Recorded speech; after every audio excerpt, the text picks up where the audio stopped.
This is The Download from Sounds Profitable, your daily source for the essential news of the business of podcasting.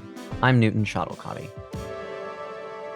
Here's what you need to know for today, Wednesday, February 19th. First up, the why and how behind branded podcast performance by Paul Riismandel. Signal Hill Insights has published their second annual benchmark report for branded podcasts.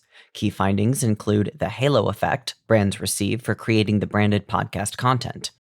61% of surveyed branded podcast listeners said the episode they had just listened to made them feel somewhat or more favorable toward the brand.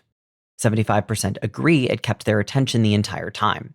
Riismandel also breaks down the need for context when measuring podcast efficacy. A brand awareness campaign for Coca-Cola, for example, could have great listenership but abysmal metrics for introducing new people to the brand because audiences are already aware of Coke. Next up, why Wondery and SiriusXM have opted out of podcasting's biggest rankers.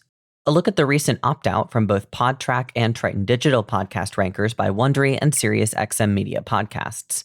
A Wondery rep told Podcast News Daily the decision was motivated by a ranker that only represents RSS-based downloads, not representing their total audience. A representative from SiriusXM offered a similar explanation. Podcasts have grown on non-RSS platforms to the point their audience can't be properly tracked with just RSS.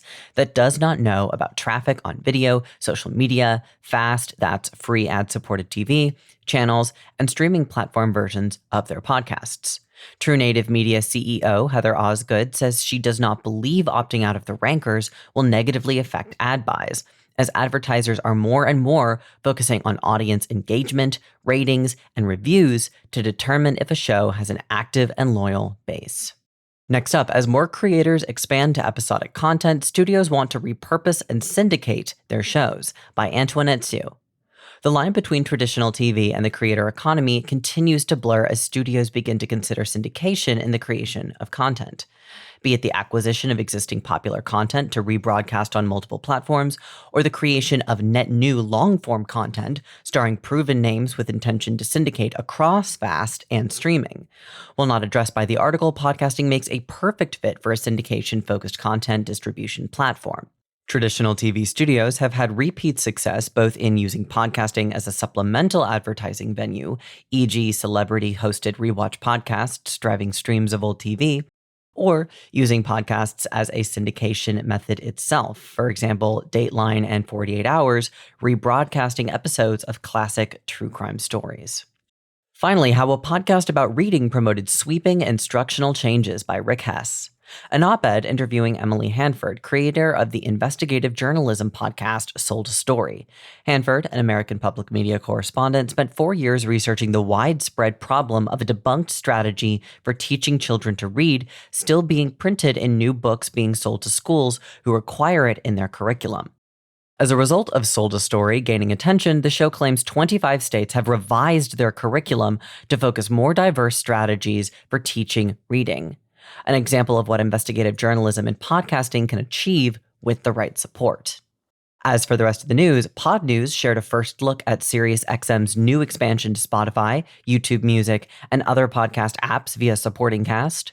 ARN's iHeart is celebrating its 5th birthday with major partnership extensions, including BBC Radio and Exactly Right Media. Simplecast now has the ability for Simplecast professional users to automate host-read ads, thanks to Red Circle's OpenRAP automating flighting, delivery, reporting, and payments associated with each campaign. Westwood One Sports has signed to act as the new domestic English language audio partner of U.S. Soccer. IGN Entertainment has launched the podcast network Geek Media, with representation by Realm. Pocket FM CEO Rahan Nayak spoke to Bloomberg about a new round of fundraising to invest in AI content tools for their podcasting app. And eMarketer looks at the current state of Spotify's podcast advertising business and charts out a forecast of how much they're expected to grow that income, as well as non-podcast ad revenue.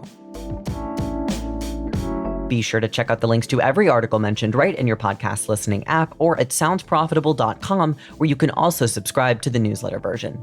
The Download is written and produced by me, Newton Shottelkotte, Brian Barletta, Gavin Gaddis, and Tom Webster. For Sounds Profitable, I'm Newton Shottelkotte. Download us again tomorrow.